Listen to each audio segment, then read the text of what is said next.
Hi, I'm Crystal. Hi, I'm Cynthia. And we are so excited because our first episode of our podcast is out now. Check us out on YouTube or wherever you listen to your podcast.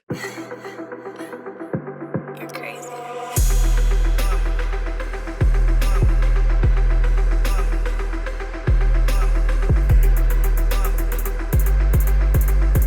What's going on, everybody? Welcome back to another electric episode of the Viall Files Ask Nick edition. I am your host, Nick, joined. Well, actually, there's a lot of you here. Leia's back on Ask Nick. On Ask I'm Nick. back. All right. And guess what? It's cuffing season. It is it is cuffing season. Not to be confused with cucking season, as Sierra thought. What's cucking Justin said to season? me. We don't want to explain that one. That feels like a bad word. It is a bad word. There's a filter that's happening Oh, here. let's not kink shame, potentially, for those into those sort I of wasn't things. shaming. I was just saying it was a bad word for my mouth to say. Not me looking up cuffing. For you, it's a for bad me. word. Yes. Well, I'm just saying, you said it was a bad word. And, Okay, and- true. And if I need to someone is specify. into it, they might take offense. And I just, we don't want to offend. Shame. I agree. I'm not shaming. But it is cuffing season. Which is What do you think it is? like shopping or something. So something that's probably something to do with shopping. Cuffing? Wouldn't It just sounds like Explain why you Explain, think. yeah. How did you get there? I thought you were gonna go criminal I route. I but think I think it's everything is an excuse for us to spend money. That's what I think. And I'll You know what? You're not you wrong know what? then. You're not. Yeah, you're It not kinda wrong. meta, it is. Yeah, actually. you gotcha. Got so us I there. think whatever this is, Okay. I probably have to buy something. it's part of it. Whatever this is, it sounds expensive. Yeah. Wait. So my question is, when did you meet Natalie? September, Okay. Oh. So kind of cuffing season. Cuffing season. but I didn't commit to her until July. Well, it's about meeting people. Well, no, that actually makes sense because people don't commit during cuffing season. What do they do? That's right. What is cuffing season? They cuff. Cuffing season is the time of year when single people look for short-term romantic partners, usually from October to Valentine's Day. And in my head, it's always you end cuffing season before January 1st because your resolution is like bettering yourself. I don't think this is happening. When did this start? It definitely happens. I don't know when it What do you started. mean it definitely happens? I've never met anyone. How many relationships? I'm just Well, not you, saying, but- I've never in my life, I've heard of cuffing season. I never really knew what Okay. it was. Thank you for clarifying it. But it's not the first time I've heard the word. But what it's never happened to me is I've never in any social interaction been like, well, it's cuffing season. I think I'm going to pick a guy or pick a girl. Or It's like, unspoken. a It's more- dating. oh, I see. And so, but we're all convinced it's happening. I guess my point is that I have math for you. what I've learned, let me Uh-oh. finish before you get to your Okay, math. have a statistic. What I've learned from doing this show is people are really struggling finding love or finding partnership. Birth rates are literally going down. People are meeting each other less and less people are getting married. Every person who calls in to ask Nick is like completely exhausted and frustrated with the dating scene right now. We can go into all the reasons why. I just don't think I don't think there's abundance of connections going on that people could be the average person. I'm not talking about West Wilson, Mr. 6 foot famous person living in New York. Yeah, some people, the fuck boys, they're out there and they have options. But the average person struggling to find connection, I don't think they're honestly, what was that? A short period of time? Nowadays, 5 months, 5 months is an eternity for people. Real fast though, with that logic though, we've had an influx of Ask Nick emails now, which is cuffing season. So with that theory, it's like people are dating now and doing the cuffing season. So it's like that's why we have more people to talk to. And I understand the premise of summer's over, Yes. time slowing down, Mhm. Yep. holidays are upon us. it's cold. I think the Time to the cuddle. urgency of relationship is increasing even more than it is, but I don't think it's actually happening. I don't, Well, listen, a dating.com study found that user activity increased by 30% from November to February compared to sure. the rest of the year. There. So if cuffing season is the idea that people are a little bit more desperate than they already are, then sure, because that's what it's cuffing season. That's what I'm hearing. It's not the actual practice of people actually like bringing home strangers for Christmas. Well, Well, it is. I think what cuffing season is that you just want like somebody to like cuddle with in the colder months and to bring home to your family Yeah, during I the get that, but- holidays. And then Not maybe to it be didn't work saying out is- with Jessica. This is a theory, but in practice, all it really is more people on the apps and maybe more hookups and more bad decisions. More and- people at home. because they're not more people at home because it's cold out. They're not going out, so it's like more you want someone to Netflix come and to chills, you. more STDs being transmitted, whatever. Whoa. I'm just saying, Probably. I don't think what is actually happening is people are actually getting together for short-term relationships. I wonder if it's like, you know how you say as a parent, like dads and like moms have to feel the baby's warmth on their chest? Skin to skin. What if it's like, I don't know, I'm not a scientist, but Or a parent. or a parent. But what if it's like, Like someone who just read an article on. and I'm Science theorizing. of skin to skin. Theorizing, you're good. I'm thinking, my brain's thinking, what if it's like, it's colder and just us as innate beings of animals and monkeys, whatever our like distant ancestors are, like we just have to be physically next to someone. Like we have to be, When we not evolved laughing at you, from it's being a Leia's face. monkey. well, we are distantly related to monkeys, but Yes, evolution. But like, what if we need to be near someone for warmth during cold? So it is maybe biological that cuffing season exists. Okay, I see how you got there. I Just a theory. I think less things are happening on the weekend where you're outside at a pool party, can casually meet somebody and, have a fling. Whereas like now you got to commit because you're not going to be out at the bar every night. Like True. you would rather be on a dating app and be like, you want to come over and watch a movie and see what happens? I Listen, think we want to have a partner during the holiday Yeah. season. It makes sense. You, A know, holiday. you want yeah. to feel loved during the loving days. What are your thoughts on holidays? Huh? Holidays. So it's like someone that you date just for the holidays because you need to bring someone back for the holiday. I So think, like that's for cuffing Christmas, season. I think it's a product of cuffing season, I but think like you have relationship problems if you do that. I would agree too. Yeah, I think that's kind of a bit of a Immature, maybe. Or maybe like you pressure can't at be home. alone. That screams can't be alone. I get anxiety bringing people I'm Me not like too. super close with when I like to bring them into my Family. family life. Like my mom was always like, "Oh, bring your friends from college to Yeah, but, like, Thanksgiving," and I was just like, "No." You're happily married in a secure relationship. We're talking about people who are like Emma Roberts. wishes they had a relationship, anxious to bring someone home, and like they're willing to bring home essentially strangers to their family because they Basically. just, They they need wish someone. they had someone, Mhm. But what and- if it's and- like keeping up with the Jones? Like everybody's married but you, so you have to bring someone to like not be shamed upon. well, then your family sucks, but Yeah. So you don't like it. You don't like cuffing season.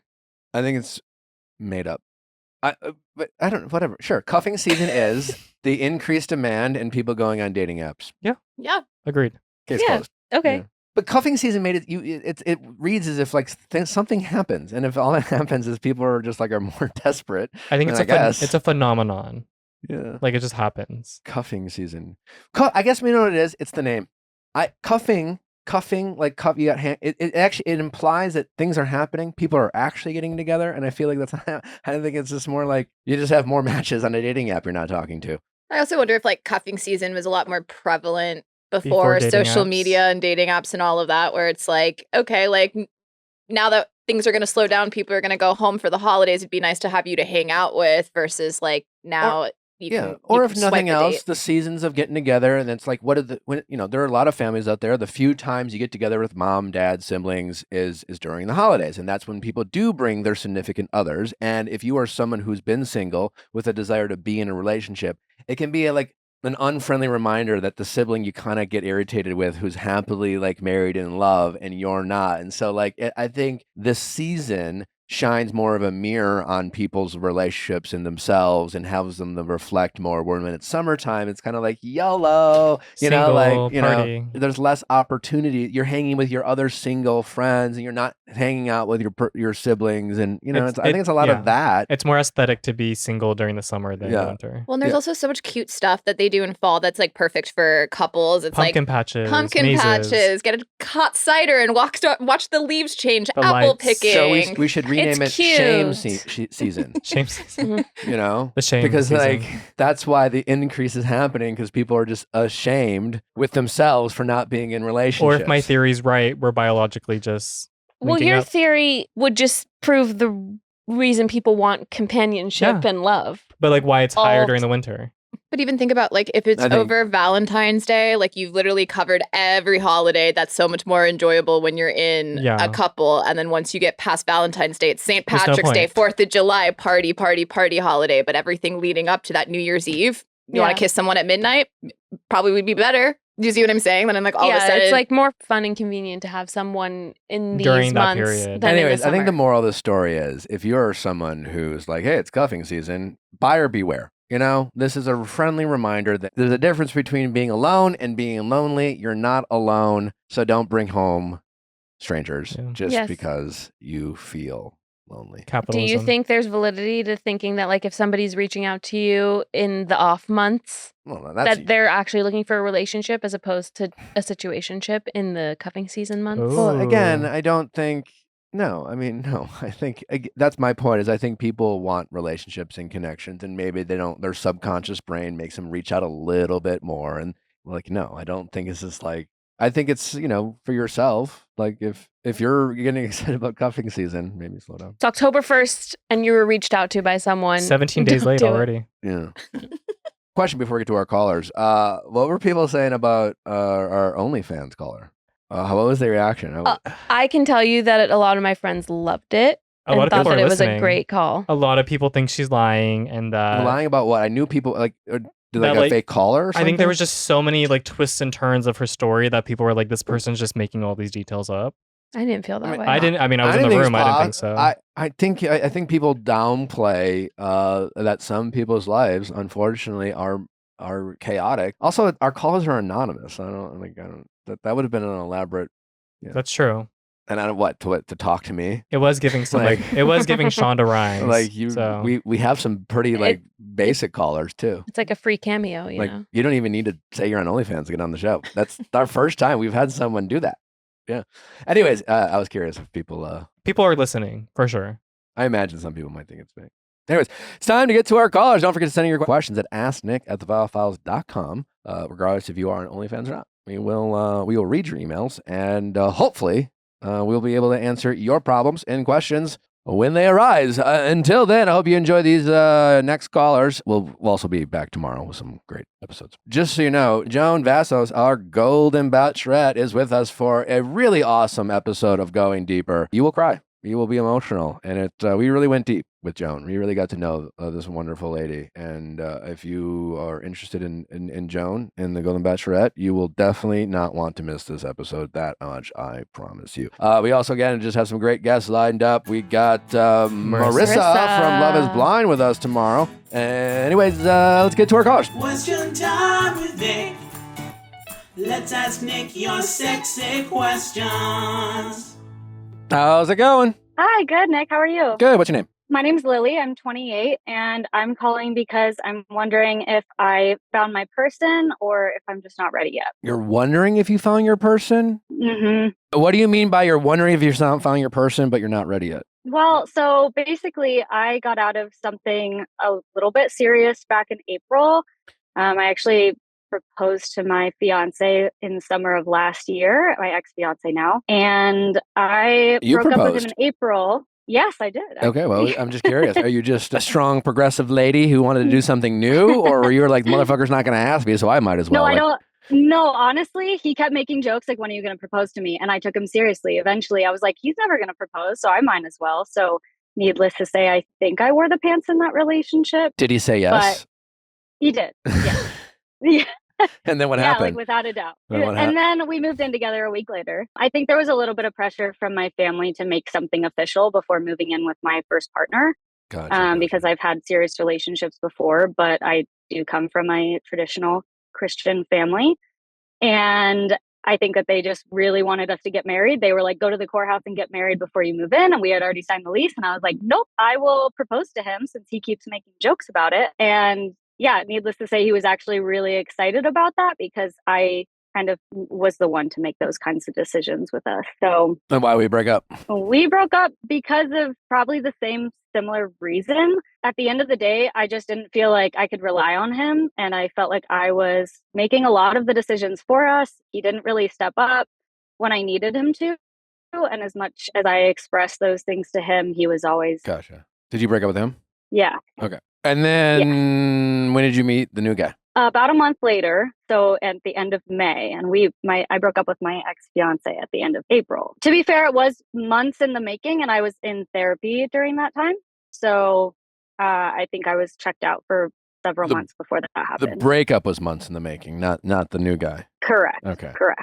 Did we know the new guy before, or no? We didn't. He was brand new. Met on a dating app. Okay. And so you're thinking he might be the one. I'm thinking he might be the one because he checks a lot of boxes that my ex-fiance did not. Well, red flag. I mean, like, he might be the guy, but your logic is flawed. Yes. Yeah. I can see why. That's why Yeah. I'm calling you. Yeah. Yeah. I mean, like, my first girlfriend, we did it off and on for 7 years. I had a hard time getting over her. Finally met someone. There was a bit of an overlap. You know, like I met her and then broke up with her and then had a new girlfriend the next day.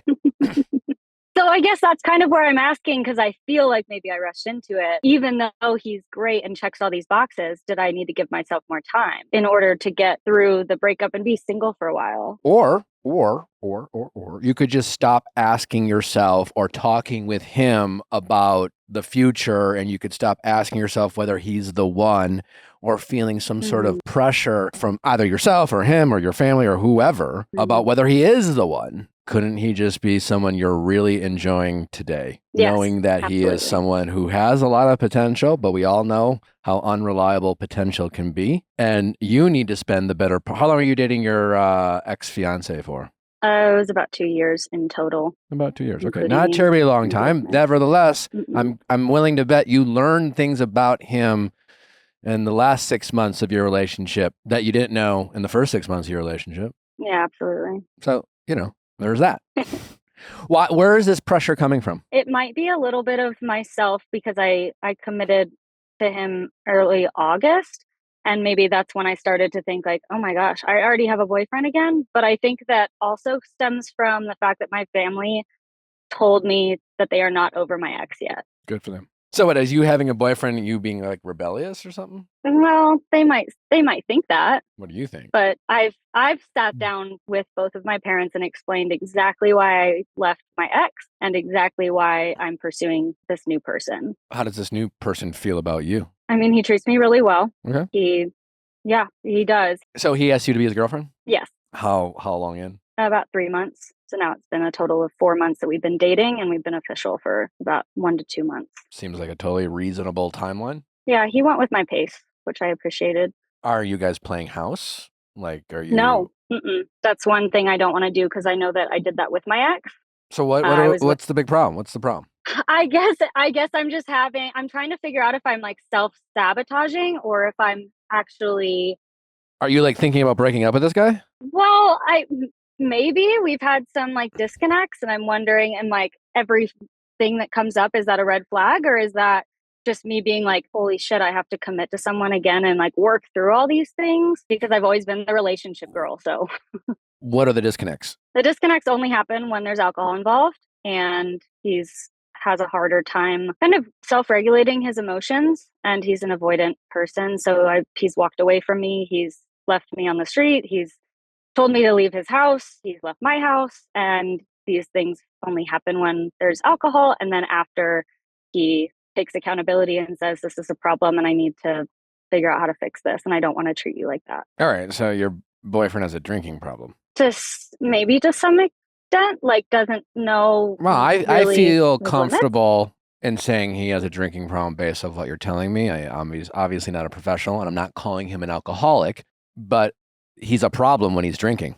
So he has a drinking problem, right? Yeah. You know? I see what you're saying. And this is kind of alarming behavior. You're not saying one time he got drunk and left me. And I would be like, that's a big red flag. That's kind of an asshole. There are in a short period of time, multiple occasions where his behavior is drastically different from when he's sober. Yeah. It's weird. Like, drinking is such a big part of our culture. We're always so reluctant to like say someone has a drinking problem or if they're an alcoholic. Part of it is because, granted, we're not professionals and, we shouldn't be diagnosing people. But I think we can all, as common sense human beings, recognize if someone is a problem when they're drinking. And we're so like reluctant to call it out. Anyway, so yeah, I think that's a big problem. That's, It hasn't been a good pattern, I guess. But he notices it and acknowledges that he acts different when he's had too much to drink. He's not mean to me. He's not rude. He's just a little bit of an asshole. Slightly less aware, of the way that he's coming across. What do you mean he's not mean to you or rude? I mean, he doesn't say anything mean. He is still, he just is avoidant, so he just walks away. And to some extent, when I've he does a little bit more than walk away. He abandons you or kicks you out. Yeah.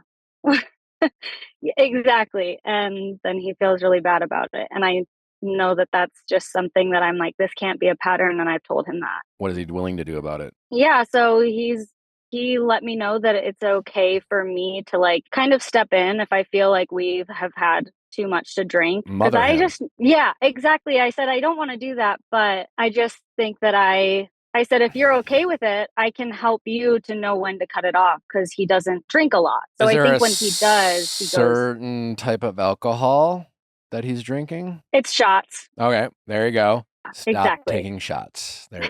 Yeah. One of my best friends, I've told this story before. You know, I've never blacked out. I'm not a big drinker. Certainly, there's a handful of times in my life I've been what I consider very drunk, and I vividly remember everything about those moments. The world spins, I throw up, I get sick, and that's about it. One of my close friends, his body seems to be, you know, a bottomless tank, but at some point the lights go out, he blacks out, and he becomes a different person. Definitely didn't think he was an alcoholic or anything like that. And it was only when he would binge drink and when we would go out to the bars and things like that, you know. But obviously it was a problem. And his now wife, but then girlfriend at the time was just like, you can't act this way. So he stopped taking shots of whiskey and he would go out, he would never have shots. And that pretty much solved the problem, you know, because he just... That's an easy fix. So if he's not a big drinker, and this only happens when he's ripping shots, like that doesn't mean he's a bad guy. It just means that like alcohol affects him worse than others. And so if his body can't control how he responds in alcohol, like I was able to, like I was still, you know, granted I was relatively speaking, still in control, where my friend literally put himself and others in sometimes incredibly dangerous situations that he didn't even realize he was doing because he was like completely blacked out. And so he was able to put those boundaries, if you want to just use the language that we use all the time, and rules in place so that he set boundaries for when he was in control. Your boyfriend seems to be in control when he's not drinking or doing shots. So if he can't do that, if he can't commit to not binge drinking, specifically taking shots, that's a problem. And then that might lead into other problems, you know. If he's serious about his behavior, if he truly recognizes his behavior, this is a somewhat easy fix because it doesn't, you know, you're not describing someone who's like, hey, he kind of drinks every day a little bit, and I'm not sure if he's an alcoholic, but like, wow, he does. And I'm like, I don't know, your boyfriend sounds like he's pretty reliant on alcohol, but I'm not hearing that from you. I'm hearing once in a while he drinks, but when he does, he can get pretty fucked up.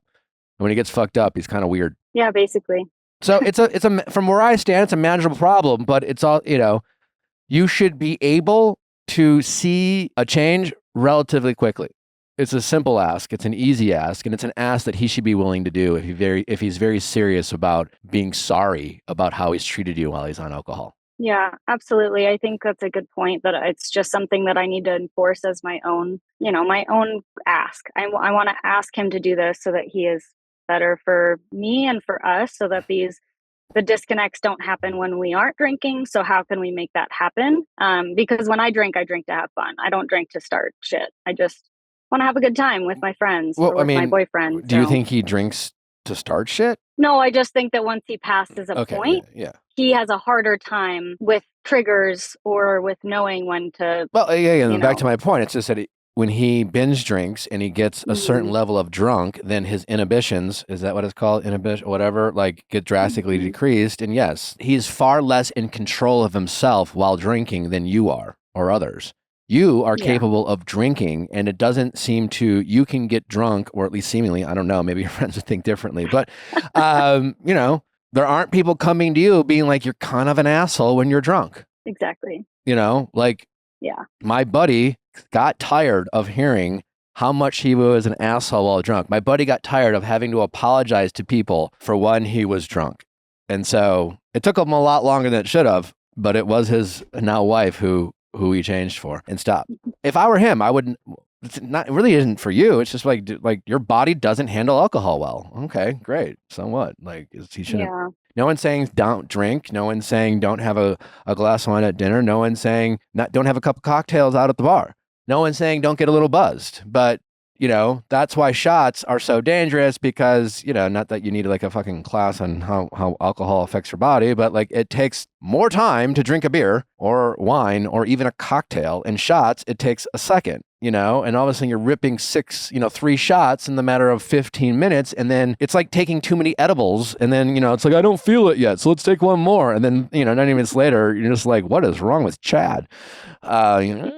Like same thing. Yeah. So yeah, tell him to stop taking shots. Yeah. I mean, that is the easy fix. I think that he's just also way more outgoing, and I didn't have this problem with my ex, which I don't. Again, not saying it's a bad thing either. My friend was also outgoing, and maybe the difference, he was my friend who I'm talking to, probably more of a people player than me. I had no problem being like, I don't do shots, and my friend like would never turn down a shot because he always wanted to be like part of the group. Yeah. But that, he needs to get over that. He needs to grow up, it's, then it's just like, this is a guy who has a hard time saying no to people. He has a hard time disappointing people. Well, a lot of people are like that, but in a committed relationship, you need to get better at that because as you get older, you have less friends because you have actually you don't have less friends in reality. You seem like you have less friends because what you actually have is less acquaintances. And then you focus on your people who are actual friends. And then, if you ever were to settle down and have kids with you start a family and, it's like you need to be with someone can prioritize you and your family and not like have a hard time saying no to strangers, which a lot of people do. Mm-hmm. So, this could be a good test for you. Yeah. Early in this relationship. Yeah, absolutely. And I just to add in, I personally don't want kids. And luckily he is on the same page as that. But these times, I think a lot of these times that it is happening, he actually is drinking completely alone. And that's when it happens. So it's actually that's like different. It's happened both ways. Okay. I'm hearing two different things from you. I'm hearing he doesn't drink a lot of alcohol. And then I'm hearing he drinks alone. And anyone who drinks alone. When he watches football, what is it about football? Nothing. I watch football. I don't drink alone. Okay. Fair enough. Yeah, I don't know. Yeah. That's weird. Yeah. Especially, he's binge drinking alone? What is he drinking? Yeah, like Sunday football. I mean, have a beer with lunch. And again, if he has 4 or 5 beers watching football and gets a little buzzed, no problem. Mm-hmm. But if he's getting fucked up to the point where his behavior drastically changes, problem. Yeah. Yeah, I think it's worth a conversation. Like you've suggested. Let me be clear. I think it's more than worth a conversation. I think you need to come in pretty aggressive. In a way, I can do that. It's like I want to talk, but listen, yeah. Can we agree that like I really don't appreciate how you treat me when you're drunk? I'm assuming he's gonna say I don't either. There's an easy fix here. You need to stop binge drinking, and like you should be able to know that. One, don't take shots. Yeah. But I'm guessing he's not taking shots when he's watching football by himself. Most likely, that's just a lot of beer. And he turned into that person after a lot of beers. I mean, the one time I'm thinking of, it's when I went over to his house after he watched football all day and took a nap and woke up and was ready to go again. And I was like, all right. And we had some sort of argument over that. When you say ready to go again, what do you mean? You wanted to crack open another beer? He ready to go. Yeah. Ready to drink again because he took a power nap and I was coming over for the rest of the day. So he was What started the fight? Funny you ask.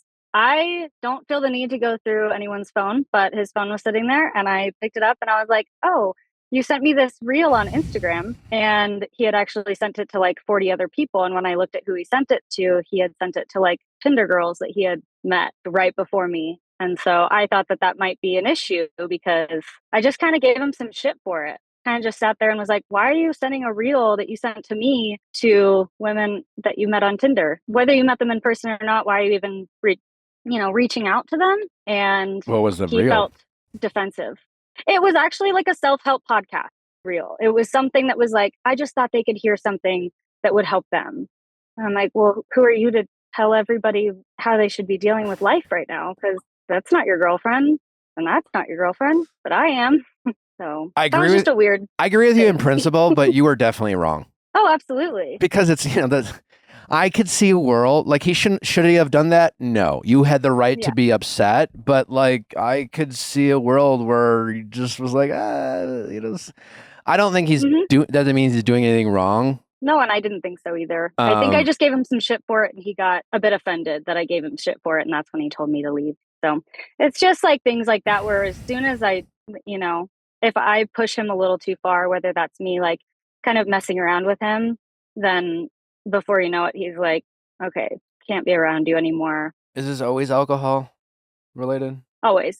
It has never happened when he's been sober. So So your confidence level is a 10 that if you went through his phone and asked him those same questions while he was sober, he would have handled it much differently? I actually think so, yeah. Yeah. Chill out on the expectations you have for yourself when it comes to like what you want to do. Just out of curiosity, why don't you want to have kids? I only ask because more and more people we talk to like don't. And I'm just like wondering why like half of the 20-year-old somethings I'm talking to these days don't want to have kids. I think for the most part, what I've realized is I don't ever want to have to give up my freedom. Okay, that's fair. I grew up sheltered and I just always wanted to have my own freedom. So I don't picture that necessarily as like once you have kids, your life is over. I think that that's when a lot of people's lives start. But just personally, I've been like that since I was a teenager. So I've not really. Be open to the possibility of why. having a lot of different lives. I have. Yeah. That has nothing to do with kids, but just in general. And don't let your life as a teenager dictate the rest of your life, whether that includes kids or not. And yeah, be open to new ideas dripping into your life. Anyway, but regardless, but also, if you want freedom, if independence and freedom is something that you feel like you haven't had and that you're pining for, maybe, but subsequently you've also been a relationship girly most of your life, you haven't been all that independent ever. When was the last time you were single? Well, besides the month that I was single, it would have been, probably 6 months from the last relationship to the one before that. Sometimes it's a year, and none of them have been super long term. So I think part of me is trying to find my person and just be ready. But the other part of me is like, well, I'm not on a biological time clock. I don't need to settle down in order to have kids. So I've always just let myself be a little bit picky and have the freedom to decide who I want to spend my time with and who I don't want to. Do you think you're that picky? Well, I think I've gotten more picky if you look at my track record. I would imagine so. Most of us do. I'm not saying you are or aren't. I'm just thinking out loud. Because like we'll talk to people who will call in and be like, I can't get a boyfriend. And like you, they seem like wonderful looking people. Or it's just like, I'm thinking if you really wanted a boyfriend, you could get a boyfriend. And then here you are kind of like, I'm 28 years old. And if you add up all the times I've been single in my 20s, it's maybe a year and a half out of the 7 years I've been 20. And it's just like, well, I honestly agree with your way more than other people's way. I think as a society, we become so non-committal and dating apps have made it seem like there's all these options that no one's actually just getting into a relationship and just trying it out and getting to know people and then breaking up when it doesn't work out like you have. I honestly think that's a better approach because, at least you're trying with people, But, listen, you're giving off a hint of uncertainty about whether you should be in a relationship, period. And I think you should listen to yourself because it seems to be coming out in ways. But that being said, use this opportunity to, again, like no one's perfect. He's not perfect. You've been dating this guy for 4 months now. You're starting to see some flaws, not the end of the world, and it seems to be isolated to drinking. But yeah, so you just have to address it head on. And you got to see if he's willing to make some immediate changes because he should be able to, right? Yeah. As far as the watching football, it's like, listen, man, I don't know. I don't want to be your mom. I don't want to have to watch football with you just to make sure. But like, do you not think you're capable of knowing your limits and stop drinking so that you don't turn into this person? Because like, we just have to figure that out. So, yeah, we've had that conversation once to some extent, some of that. What does that mean, some extent? With me basically confronting him saying, I want you to know your limits because when I drink, I do know mine and I don't want you to, make a fool of yourself or treat me poorly because you didn't know your limits. And this was a sober conversation, of course, because I knew that needed to happen sober. And so he took it very well and took accountability. So I see the second conversation just kind of me re-expressing this. And I'm like, I know what I need to say instead of like this just coming up because we just had a fight last night. Yeah, before you were just like, hey, this is a problem. I'd like you to figure out how to make some changes. And he was like, cool, yes. But it never went past, how he was going to make those changes and how, if at all, you could hold him accountable. And then as many people before him, he just he agreed with you, but didn't make any changes. And then, so it's still a problem. The next conversation is like, what are you going to do about it? This isn't a process. I don't think you need to go to like some sort of therapy or like AA meeting. So what I need you to do is not get this drunk. And if it's that hard for you, then maybe you do have a problem. It's that simple. I don't think it's, you're not calling him the world's greatest drunk, but like if you can't on your own control how drunk you get to the point where it changes your behavior, you have a problem. It's that simple. Yeah, it's a very simple answer. And for him, it sounds like the solution is simple because I'm giving him the benefit out. He's not addicted to drinking. Yeah, I think it's just the fact that when my friends, that's what a lot of what we do. Besides, when we go out, we're going out to hang out. We're going out to drink, and none of my friends get to that point. So yeah, I mean, but that's but it's not that hard. It's just like I know I can't have more than 5 drinks in a night. Maybe that's it. I don't, that's not me, but I'm just saying, but he's not trying. He's not trying. It's not that hard. Yeah. So, and maybe I'm the first person that's brought it up like that. I have no idea if he's had this conversation before or if anyone has even confronted him about it. Because his friends that I've met love to drink. So I've seen them also go overboard a little bit. So maybe that's just what he's been surrounded by, and nobody's really sat him down and been like, hey, this is not really normal to change your behavior when you're drinking. I mean, what's the harshest thing you said to him about your drinking? Have you been like, you're an asshole when you drink, or? No, I just said I don't like the way you treat me when you're drinking and that you're pushing me away. If you tell me to leave, I won't chase you. And that's kind of been my mentality. It's like I chased you the first time and I drove around, and the next time I kind of pushed a little bit. And then the next time I was like, nope, okay, I'm leaving. There's no reason to sit here. And I think that each time he saw it as a loss for himself, and that's kind of hit him with each time it's happened. He's realized more like, shit, I did that again and I don't want to do that. And he acknowledges it after the fact. So when was the last time he did this? Probably a couple weeks ago at this point, maybe like 3 weeks ago. How have things been since? Things have been good since. Mm-hmm.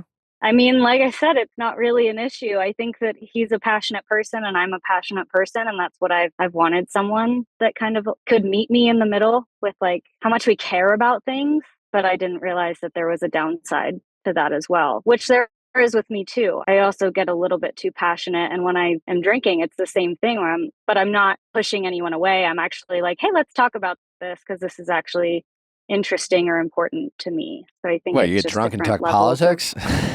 No, hell no. I don't talk politics ever. Yeah. I mean, listen, when you called in, what was the one thing you were hoping to get help with? Like, I think it's just like, am I nitpicking or do I just about need his to drinking? Like sit back and enjoy the ride? No, just like in general on like, am I trying to, I guess, yeah, maybe am I trying to find something wrong, or am I like, I do put expectations. I do put these high hopes on things, but I also am trying to like stop the overthinking and just stop being so anxious about where this is going to go. And I do just want to enjoy the ride. So this is where So that's good self-awareness, Yeah. His drinking sounds like a problem. That's not nitpicking. And again, I think there's a difference between getting to know someone and believing what they say and believing their actions as a way to understand who they are and their character, and not what they said they were, not who they said they were in the first couple of weeks of dating, and just believe what you see, and hear, versus setting unreasonable expectations with yourself or each other, and timelines about the future and plans. And, when people date early on and get excited, they do that. And then, then it kind of, and there's a difference between the two. So yeah, you going through his phone, that looks like you're looking for a problem. But again, there is a problem, right? And so that's maybe where you have to like just focus on the actual problem, address the actual problem. It's almost as if like, maybe because drinking is such a sensitive topic, type of thing, where it's just like, well, it's a lot easier to be like, why'd you send this to this girl? It's a lot easier to calm out about how they interact with other women or whatever. And so maybe that action is you self-sabotaging or trying to like poke holes in her otherwise decent relationship. But instead of doing that, just address the problems. Yeah, I can do that. I can focus less on making something come up and focus more on what's actually happening in front of me. But take the pressure out. You don't owe this guy or this relationship anything. Okay. And don't overpromise. And if he checks in with, how are we? I was like, well, we're still getting to know each other. It's like people have this thing where it's just like, once you ask your boyfriend and girlfriend, it's just like you can't acknowledge that you still have a lot to learn. Yeah. Boyfriend and girlfriend is just like an actual relationship status that's not like, well, we're committed but not boyfriend and girlfriend. It's just like that's actual that's a security that you have, because boyfriend and girlfriend means you can not only like assume that they are faithful, but you could technically call them a cheater if they weren't. And no one wants to be labeled as a cheater. So was this helpful at all? I don't know. Yeah, absolutely. Yeah, I think it's just something I have been, like I said, overthinking and trying to figure out how to go about it. Is it my place to say this? Is it not my place? Like, how much am I supposed to put on myself, and where am I allowed to step in? And I feel like I've gotten a lot of clarity on that. Yeah. There's a difference between problems showing up at your doorstep and going out and looking for them. The drinking is something that's showing up at your front door. You're not looking for it. You were not even expecting it. You going through his phone is you looking for a problem.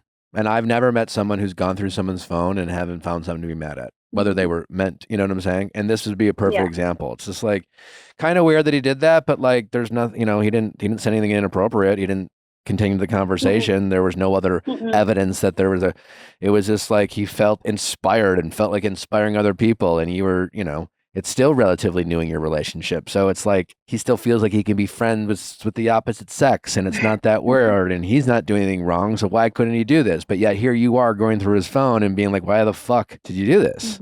And I would, if I saw that too, I'd be like, why'd you do that? But you're looking for the problem. Yeah, exactly. Yeah. I like focus on what's at your door rather than what's down the street, and not even a worry. Yeah, you're not going to show up to his work and like shadow him for the day to see how he behaves himself. No. That'd be super. That's like going through someone's phone. You're looking for problems, Yeah. But if he were to introduce you to a coworker and invite you to a work event or something, and you showed up and then he acted a certain way, then you could address a problem. Yeah. I like that mentality. So chill out overall in general. Enjoy this new relationship. You owe it nothing. You owe him nothing. Just get to know him. And at any point you can break up. And even if you break up with him, you can still tell mom and dad and the rest of the family that doesn't mean they're right about the ex, Yeah. Thanks for throwing that in there. I appreciate that. They still love you.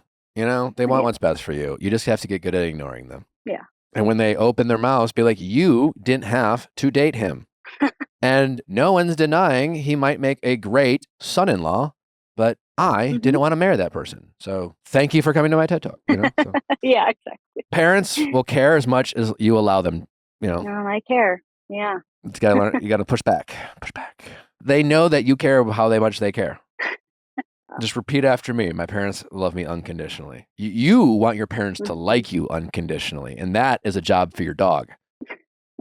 I'm being serious. That's true. Yeah. But seriously, unconditional love is different than unconditional like. And I honestly, it took me getting a dog to learn that, because my mom loves me unconditionally. I don't have a question in my heart about that. Sometimes she thinks I'm an asshole. You know what I'm saying? And that's okay. Sometimes I can rub her the wrong way. Sometimes she, I can annoy her or anyone else. Like, I'm not a perfect person. And my mom has the right to get upset with me and be mad at me and be disappointed with me. And I never question her love for me. And you want your parents to unconditionally like you and like your decisions and agree with you. And like, that's just a little silly. Get over that. They love you. And even when they're upset with you and disappointed you, they still love you. And that's all you need. And it's all that matters. So remind yourself, I don't need my parents to unconditionally like me. I can do that. Okay. That'll be my new mantra. There you go. You should say this on one time. That'd be great. They'll love that. I don't need you to, I got my dog for that. It'd be great. No, that's perfect. I'll give it a try. All right. Was this helpful? Yeah, absolutely. All right. Yeah. Well, keep us posted. I would love an update about this relationship status, one way or the other. Either did we resolve the drinking issue? Did we decide to break up and just be an independent queen for a while? It's 50-50, who knows? Yeah. I mean, listen, also just remember, it's good that you acknowledge you like a lot about him that your boyfriend didn't have. And there are more than two people in this world than your ex and this guy. So just remember that. But it is a reminder that you were right in leaving him, right? Because clearly this new boyfriend is presenting things you thought you desired and wish you had. And he reaffirmed the fact that it is qualities that you really want in a relationship and you enjoy having. Absolutely. This still doesn't mean he's your guy. And then you have to figure out these other aspects of him that allow, can he be a good partner long-term to you? Yeah, I think that's my main goal, is in this is figuring that out. I don't want to waste anyone's time, but I do want to be a little bit softer as well and make sure I give people the time of day to prove their best side along with their worst. Well, you can be soft, but when it comes to this problem is an opportunity to see how he responds to a challenge. And I think you can be pretty firm with your expectations about how he treats you drinking. And if he wants your help can be like, well, listen, just don't get that drunk. And if he's like, well, it's not that simple. Well, then if it's not that simple, then maybe we should look into maybe why it's not that simple. But like, stop doing shots, maybe stop drinking cocktails. Maybe if you're going to watch football at home by yourself, maybe let's not have more than 5 beers. Or 6 beers. Like, how many beers are you having? You have to have a lot of fucking beer. I can't even get drunk off a beer unless I'm slamming fucking beers. I don't remember the last time I got buzzed off a beer. It's like, fuck, man. So there are some obvious questions you can ask without, being his mom. Yeah. All right. Trust your gut. More than anything, I think you have good instincts. You just have to get good at confidently following them. Yeah, I can agree with that. Okay. All right. Good luck. Keep us posted. All right. Thank you. I will. All right. Bye-bye. Bye. This show is sponsored by BetterHelp. BetterHelp is an online counseling platform that offers therapy services through phone, video, live chat, and online messaging. BetterHelp's goal is to make therapy more accessible and effective for people who need help with their mental health. And that's really what I love best, is how accessible they make therapy. We know how therapy can be intimidating, despite it being normalized way better than it used to be. I think a lot of people still are afraid to, jump into therapy. We really shouldn't treat it any differently than going to the gym. If we're going to take care of our physical health, let's take care of our mental health as well. And we do know how intimidating it can be. Maybe it's finding the right therapist, or just having the funds or the convenience of getting into therapy, or just having the time. Well, BetterHelp helps with all of that. It is more affordable than in-person therapy. You can do it from anywhere, your tablet, your phone. You don't even have to share your screen. Simply do voice to voice. And they're working with new therapists every day to help ensure that you can find a therapist that connects with you and you can feel comfortable sharing your truth with this person. So much about therapy is finding the right therapist that you feel comfortable with so that you can open up. And like I said, BetterHelp will allow you to change therapists until you find someone that you really feel like you're getting benefits from. So the moral of the story is BetterHelp eliminates all the natural and easy excuses that we tell ourselves to avoid going in and taking care of our mental health. So stop making those excuses. Look into BetterHelp. If you've ever even considered therapy, but you have yet to do it, just give it a shot. Go to BetterHelp.com, answer a few questions about what your type of therapy you might be looking for. Maybe it's stress at work. Maybe it's relationship problems. Maybe it's general, anxiety. Maybe it's money problems. It doesn't matter. BetterHelp will help you get it off your chest. Overcome your fears with BetterHelp. Visit BetterHelp.com/VIALL today to get 10% off your first month. That's BetterHelp.com. That's BetterHelp.com/VIALL. Mack Weldon is a men's clothing brand that sells underwear, socks, tees, and other basics. Hey, listen, your basics are really important. I love my basics, and the men love their basic tees, great, reliable underwear, socks that actually feel comfortable. Well, you got to check out Mack Weldon, ladies, for getting all those basics for the men in your life. Help them find the perfect sweet spot between comfort and style with Mack Weldon. Ace sweatpants are the best-selling fan favorite for a reason, crafted with micro-brushed French terry and featuring a modern tailored silhouette, giving their old pair a major upgrade. I just like them because they're really comfortable, and I think they look cool. Also, their boxer briefs, super comfortable underwear. Check them out. They wick away moisture. Their unique mesh structure is moisture wicking and odor fighting. I love them for working out. Personally, they're great for anything, but they're great in the gym. Whether you are looking for a light as air underwear, anti-odor tees, or sweaters with lightweight warmth, you can find the perfect gift for him all in one place at MackWeldon.com/gifting. And right now you can build and save up to 15% on a pack of underwear, socks,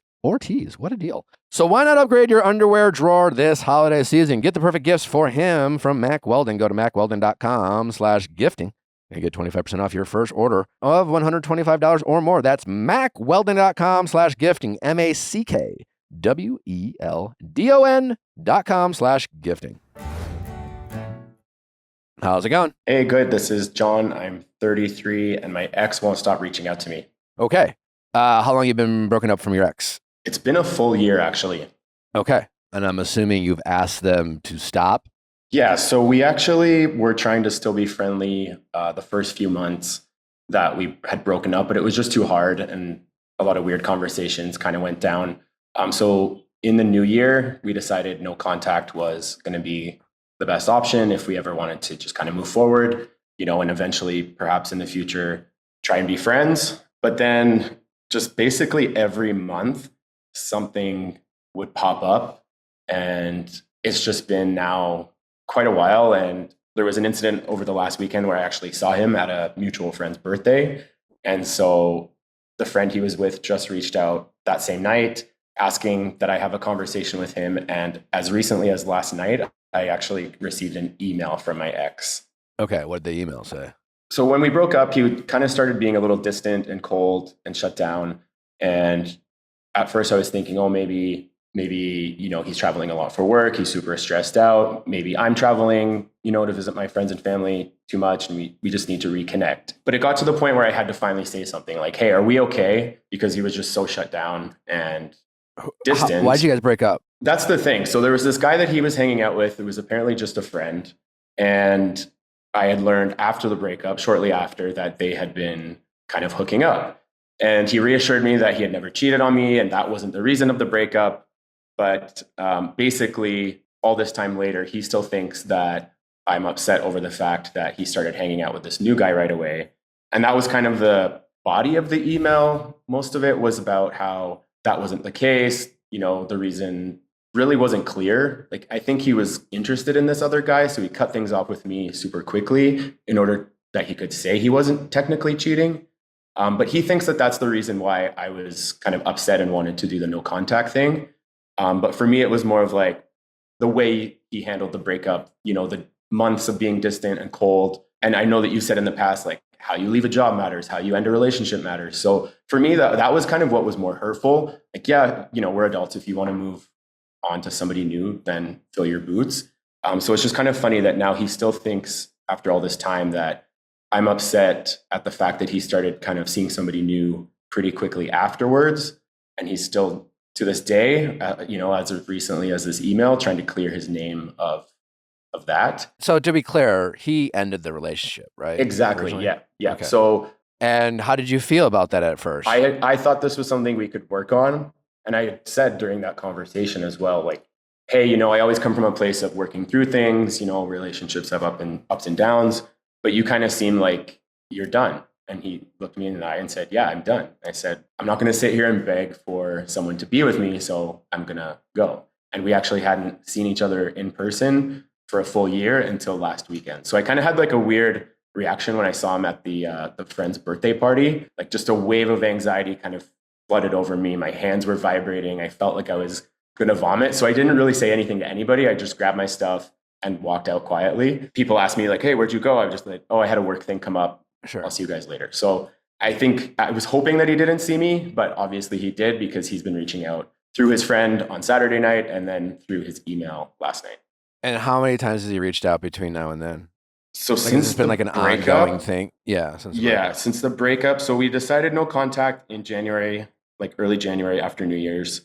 There was like a weird thing that probably all listeners to your show should know. If you're in a group chat on Instagram, even if you have that person blocked, they can still send you messages on Instagram if you're in a group chat. So a weird thing kind of happened in February where we were kind of communicating back and forth through this group chat on Instagram. And then I said, okay, enough's enough. You're the admin of this group chat. You have to remove me because this isn't healthy for either of us. So that was February. My birthday was in June. I went away for the weekend with two of my close friends. And when I came back, my security guard downstairs was like, hey, somebody just dropped this off for you. And it was a birthday gift and a card with no name. So I was like, oh God, what the hell is this? So I opened it up, whatever. Obviously knew it was from him. So I was like, do I just ignore it? Do I say thank you?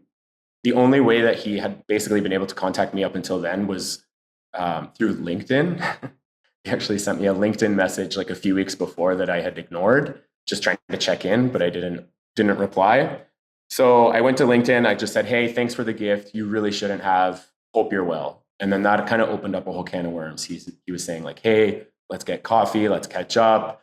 I was just like, no, I'm not ready for us to, have that friendship or that friendly relationship yet. It's too soon, maybe in the future. And then he says to me, no, I'm not asking you to be your friend. I just want to meet up with you because it's killing me not knowing what's going on in your life. And I know that I'm the one that did this, but I want to see you. And I just said, hey, respect that. Thank you for being honest, but I'm just not ready. So he says to me, okay, I get it. No worries. I'm going to leave you alone. And not a week later goes by, he sends me a video. He's at a concert of Ben Platt, who we loved watching, his music and his career grow together, and would send songs and stuff back and forth when we were together. Sends me a video of him at a Ben Platt concert. So I just said, absolutely not. I didn't reply to it at all. And I just blocked him from LinkedIn. So that was June. Then in August, he wrote me on Facebook Messenger through a message request. So I didn't see it right away because it was in that weird other folder. And he says, hey, is this blocking thing working for you? Because it's not working for me. And so I, again, didn't open it, didn't reply. 2 days later, I get another message saying, okay, I take the hint. I'm going to leave you alone now, I promise. That was in August. And then September rolls around. It was our kind of like the 1 year since we had broken up. I'm thinking, okay, whatever, I'm moving on. And then ran into him at the birthday party last weekend. Okay. Thank you for all that context. How did you feel when you broke up?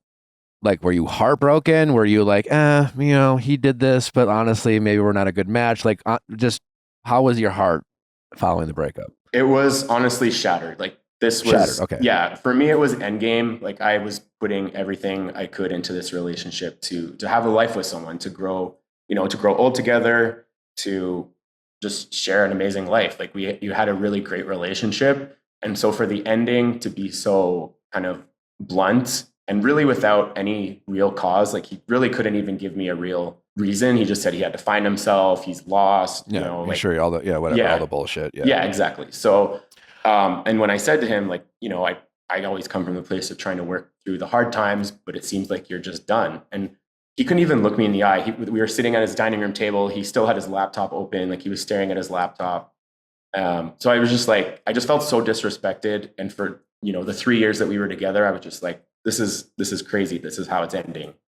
So yeah, I was shattered for a while. It took me, I went through the angry phase, and then I went through the sad phase, and I kind of went through just like trying to rebuild myself. So I feel like I'm finally at a point now where I'm through the trees and I'm on the other side of it. But just with this kind of like visceral reaction that I had last weekend from seeing him in person, and now like these intense messages and emails coming through, I'm just at a point where, do I keep ignoring it and doing the no contact thing so he gets the point that I'm not interested?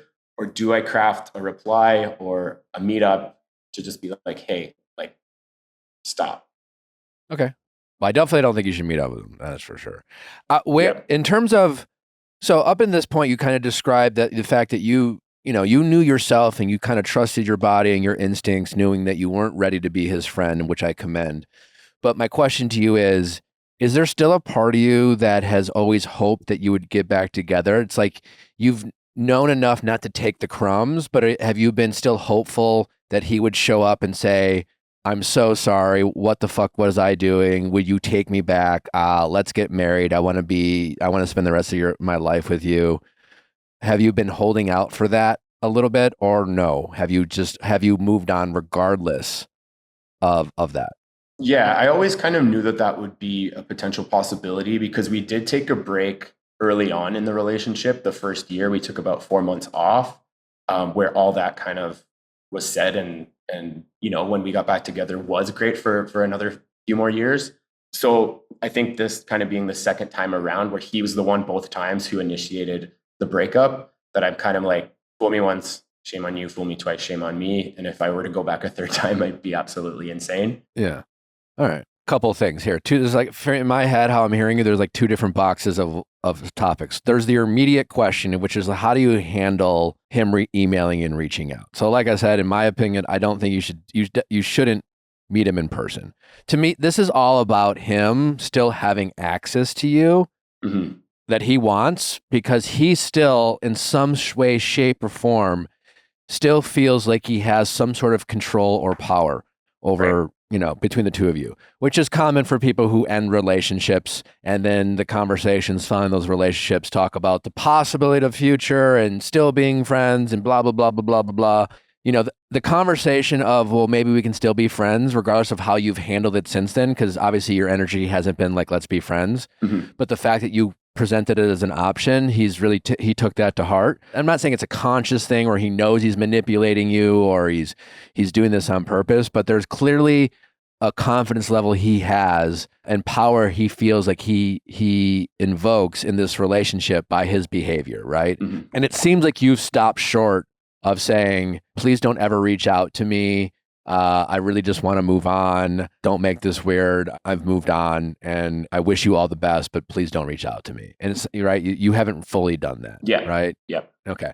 And so my guess he's taken the blocking is some kind of almost game in a way, where it's just like, it's almost like he's been flattered by you blocking him. Which makes sense, you know, even if you listen to this podcast, you'd be flattered because I always tell people don't block people to play games, block people because, you know, you need to like distance yourself and like you need to move on. So he sees you blocking him as like not like him being inappropriate or being weird or you not even liking him. He just sees it as he has a hard time seeing me and hearing from me. And honestly, that kind of, he gets off on that, right? Which is not, doesn't make him a monster. It's just like he has an ego like all of us. Like there's a lot of people who like don't want to be with someone, but don't want them to get over them, you know, type of thing. And we all like options. So like, you know, from what you told me, it sure seems like he broke up with you because whether he was doing something with this guy or not, he wanted to play the field. He wanted to have some fun. He wanted to live the single life. He wasn't ready to commit and settle down. And he was hoping to have, you know, some freedom and have his cake and eat it too. And then if he wanted to maybe settle down, come back and see you. And if you want to feel good about it, you know, to a certain extent, which is a little bit dangerous, like you, in some ways, you might be endgame from him. He's just not ready to be endgame right now. Right. I'm not saying that to give you false hope. So as far as your immediate question, what you should do, it seems like some communication is needed because of what I just said, because he kind of thinks this is a game where you could just say, you could reply the email. I would keep it real short and just say, hey, I appreciate the message, but I just don't want you in my life. And I've really moved on from us, period.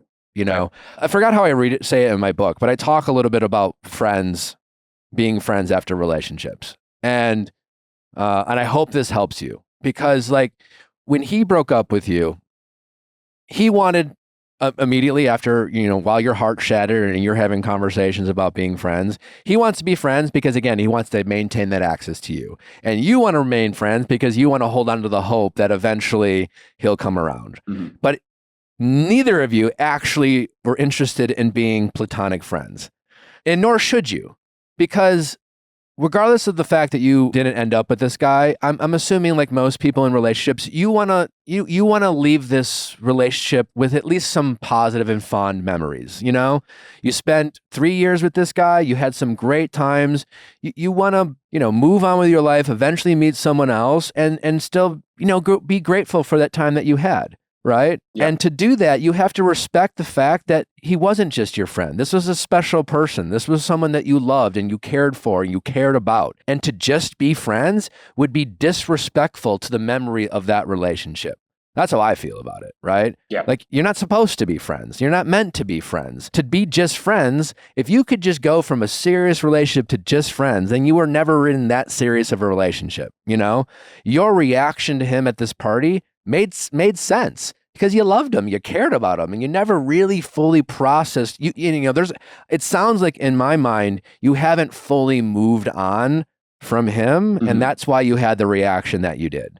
And so that kind of second part of what I want to talk to you about is I think you still need to acknowledge that, and then if you want to, if you decide that, and it seems like you do, I think you need to actually get over this guy and get over this relationship, and you need to decide for yourself that it's time to move on. For sure. Yeah. So, yeah, I mean, I think in a way, emailing him back could almost be like that kind of ceremony for you to just actually say it and stand by it and say, you know, and be respectful, no animosity. And you can even acknowledge to him, like, you know, take your ego out of it. You could, you know, I wouldn't have a problem of you when you write this email acknowledging to him, listen, it was hard to see you. I care about you. I've always cared about you. I never saw, you know, you were this person for me. You were, right? Yeah. But I've realized that you're not anymore. We want different things. I didn't appreciate, you know, how things ended, if I'm being totally honest. And I've just moved on. But like, it was hard to see you because I realized I haven't processed these emotions. I know we have mutual friends. Obviously, I'm not asking you to do, you know, stop being friends. I'm just asking you to respect me and my boundaries. And if you ever cared about me, please just stop sending me this stuff. I'm not blocking you to play games. I'm blocking you to move on with my life. And the fact that you don't, you know, that you still reach out to me, just like is disrespectful. And I want you to care about me as the person that, you know, you once loved, in some version of that. So you just you got to be short, stern, and direct, and you can be vulnerable. There's nothing wrong with admitting that you cared about him and he broke your heart. You know, like there's no ego in it. And honestly, I think that will help you move on, because I think you've tried to almost, you know, like when people break up with us, we want to act like we're fine and we don't want to give them the benefit of the doubt that they hurt us and blah, blah, blah. Like, that's all ego. You know, he should know how he made you feel if you want him to know. But just be careful about him using that to kind of get back, you know, oh, I'm so sorry and blah, blah, blah. And, you know, and because you're not fully over it, there's still things that in your mind he could say to make you feel better, and that's dangerous territory. Yeah. Yeah. You know, sure. So has this been helpful? This is honestly exactly kind of what I was hoping to get out of our chat today, just because I think when anything would pop up over the course of the last year, it would just bring on a lot of anxiety. And instead of, like you know, so eloquent when you put it, like crafted something like this to kind of put more of a boundary or to see where I'm coming from, I've just more or less kind of avoided it. And I think like energetically, it's kind of all coming to a head. And I think this whole situation, it's like, now's the time to maybe open that hatch one more time, just to say like, you know, enough's enough. You know, we're both moving on. Let's just part ways. Well, don't speak for him, because you don't know. You know, I think he's doing some game playing. I don't know what's going on in his life. He might be confused, and him email, like, you know, it's obviously toxic behavior that he's been portraying over the past year. You know, just be careful speaking for him, because saying, you know, when you write that email, make sure there's no we and us in that email. Okay. It's me, it's you. You are two separate. You are no longer connected. You're not friends. You're not boyfriend. You know, you're not in each other's life. So don't use that kind of subconscious language of like, you know, we had something good, or, you know, us. You know, I don't want him to think, you know, it's like, I feel this way. You did this. I want this. You should do that. You know, it should be that stuff. And just express how you want to feel and what you want, and then state your expectations of him, of how he should go forward as it relates to you, because of the boundaries you're going to communicate in that email. Is essentially what you want to do. But keep it pretty short. And if you want to express a feeling, express it because you want to get it out, not because you expect a certain type of response. Because the best response from him is no response at all. Like, he should not respond to this email. Yeah. You know, he should just move on.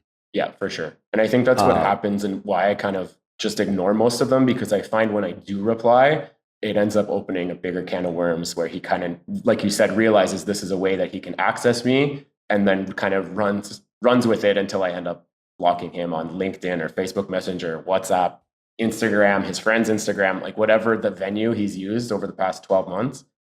So I worry about opening up that can of worms, but I think, like I said, it's kind of all come to a head where that next level conversation kind of has to happen. You just got to have, and that's on your part, that's willpower on your end, you know? You could write in that email, please don't respond to this. This is my last message to you. I won't reply to any further messages, but I did want to acknowledge your message. This isn't coming from a malicious place, but I really just want to move forward and move past this, because I'm just all about going forward with my life, not going backwards. As far as mutual friends that you have, you know, give them the benefit of the doubt that, you know, up until this point, you and him maybe at different times expressed the possibility that you guys could remain friends and there might be a future. So update your mutual friends on your new expectations on where you stand. Listen, you know, this other mutual friend that talked to you, it's just like, it's nothing against him. I just want to move on. I never really process it. I kind of always held on to the hope. I really want to be done with this relationship. And honestly, him reaching out, or whether it's directly or indirectly through you, it just kind of, it fucks with me. I don't want to do it anymore. I really don't want to be with him. I don't want to get back together. You be friends with them all you want, but like, I'm very confident with how I feel about that. So like, please don't allow yourself to play middleman between us anymore. Yeah. You know, it's kind of some version of that, you know, for sure. But, Makes sense. But at this point, your friends might not know, you know, they're playing middleman because they just think you guys are being dramatic, because it's just like, oh, they talked about being friends and now, are they friends? Are they not friends? So just be clear with your expectations with everyone. Yeah, totally. And just don't get into the drama because he absolutely, even if you ask him not to respond, he's going to respond. He is very used to not respecting your boundaries and getting away with it. And he kind of sees it as fun drama and not actually disrespecting your boundary. All right. Yep. That makes sense. Cool. All right. Yeah, no, this was super helpful. Thank you. All right, man. Well, good luck. Keep us posted. I'd love to know how he handles this. But, other than that, my only advice to you is just police your thoughts, as I always say. I think you could do yourself good by in the next month when he pops in your head, just remind yourself that you're moving on. You've moved on. There's no future there. Yeah. For sure. And honestly, and I'm not to contradict myself, but that's just helping you get over him. Things can change fast. 2 years could go by. All of a sudden you guys cross paths and maybe he is a different person and maybe you guys revisit a relationship. But right now you're still mentally still in that relationship that ended. Yeah. And you need to mentally move on so that even if there's a future for you guys, there needs to be some kind of clean break and gap. And there needs to be a reconnecting. And this isn't a reconnecting. This is just a continuation of the drama that never really stopped. Yeah, exactly. Cool. Awesome. All right, buddy. I appreciate the call. Yeah, thanks so much. All right, take care. All right, take care. Bye-bye. Bye. First Leaf is a wine box subscription service. Each month, customers receive a selection of wines tailored to their preferences. So listen, if you are someone who likes a little wine every now and then, maybe you like to entertain, maybe it's just a nice glass of wine to unwind after your busy day, you got to check out First Leaf because it is way better than lugging heavy bottles of wine from the grocery store. They show up right to your door. And if you are anything like me, you probably don't know a ton about wines. You're just buying stuff based off of labels and things like that. Think about wine as it's a really interesting space with a lot of different varieties and places where they come from. And while you don't maybe want to be a wine snob, it's always nice to know a little bit about what you're drinking. You can educate your friends and the company that you have. First Leaf helps with all of that, but most importantly, they give you great wine at an even better price. First Leaf is great at picking out wines based off of your preferences. They are our go-to for getting wine sent to our door. Getting started with First Leaf is a breeze. Just answer a few quick questions about the wine preferences that you like. For example, Natalie and I are big Chardonnay and Cabernet drinkers. And they put together an amazing assortment of top-notch wines just for you. And it gets delivered right to your door. We absolutely love it, Natalie and I. It's great. It's convenient. It saves us money. And it, again, super convenient. And what we just absolutely love the wines that they send us. Bring a great bottle to your next gathering with First Leaf. Go to tryfirstleaf.com/VIALL to sign up, and you'll get your first 6 hand-picked bottles for just $44.95. That's tryfirstleaf.com/VIALL. That's tryfirstleaf.com/VIALL. tryfirstleaf.com/VIALL. DraftKings, the NBA is finally back. A new season means new ways to get into the action at DraftKings Sportsbook, an official sports betting partner of the NBA. Who's crashing the boards and grabbing rebounds? Get behind your favorite players and the prop bets that you can make on DraftKings, the home of NBA player props. First time, new DraftKings customers. Bet $5, get $200 in bonus bets instantly. Listen, especially ladies out there, if maybe your man in your life likes to watch a game or two, and honestly, it can make a viewing experience a lot more fun. Just put in a few bucks back. You can put in a few bucks down. You might have a chance to make a lot more in return. Have a little fun watching the game with your man. Check it out. Every point counts with DraftKings Sportsbook. Download the DraftKings Sportsbook app and use code VIALL. That's code VIALL for new customers to get $200 in bonus bets when you bet just $5 only on DraftKings. The crown is yours. Gambling problem? Call 1-800-GAMBLER. In New York, call 877-8-HOPE-NEW-YORK or HOPE New York. That's 467-369. In Connecticut, help is available for problem gambling. Call 888-789-7777 or visit ccpg.org.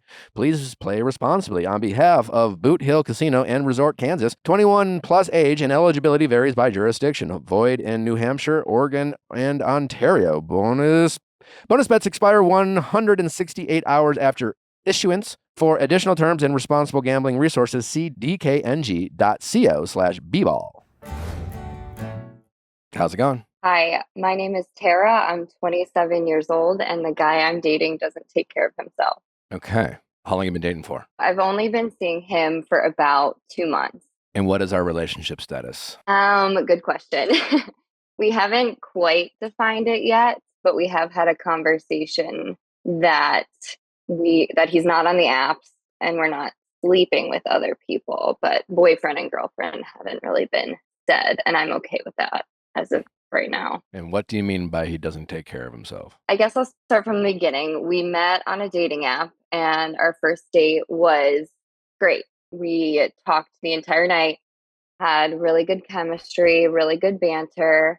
That first month, obsessed is a strong word, but I felt really hard and fast and I had high hopes for this guy. And then probably the last month, I kind of came back down to earth and started noticing little, I guess, lifestyle incompatibilities, if you want to call them. For starters, so he has a really great job and he's really good at it and puts a lot of effort into it. So that was a, turn on from the beginning. But this job makes him busy, and as a result, I don't want to give it away per se, but he works with a lot of kind of high status people. It's a stressful role. And he makes good money. He's like a financial planner, like a lawyer, like what? Yeah, kind of in that realm. Gotcha. Okay. But because he's working with a lot of international clients, sometimes doesn't start the workday till like 10 a.m., 12 p.m. I'm waking up at 8 a.m. texting him. It's do not disturb until 11 a.m. Like, this man sleeps until the last second, doesn't get up, isn't productive, doesn't go to the gym. When, no exaggeration, when I say probably eats fast food 5 to 7 days a week, doesn't cook at home, doesn't even think I know how to cook at home, doesn't have the supplies at home. How old is he? So that's the thing. He's 25, and it is the first time that I've ever dated down. And it's not that much younger, but how old are you? I'm 27. But no offense, I feel like men mature a lot slower than women. None taken. Also, like, it's even worse these days. So I think, when I was 25, Jesus Christ, a long time ago, I think expectations of men were different than they are now. 100%. Unfortunately, 25 sounds pretty young for this type of job. That's interesting. Yeah, I know. He's only been doing it a year. I think what he was in previously. Is he like really smart? Did he go to like a big school, or did he just like fall into this? Like, how did he get this type of job where he's dealing with international wealthy people? That's a great question, and one that I never really have asked him, because he kind of came from doing something totally different. So that'd probably be good to learn about him. But he was admirable, yeah, I'd be curious. nonetheless. What do you mean by admirable? Just like attractive. It was cool. You said he's so young, and he's doing something, that's really, it's not an easy thing to get into. So what have you said to him, if anything, about his habits?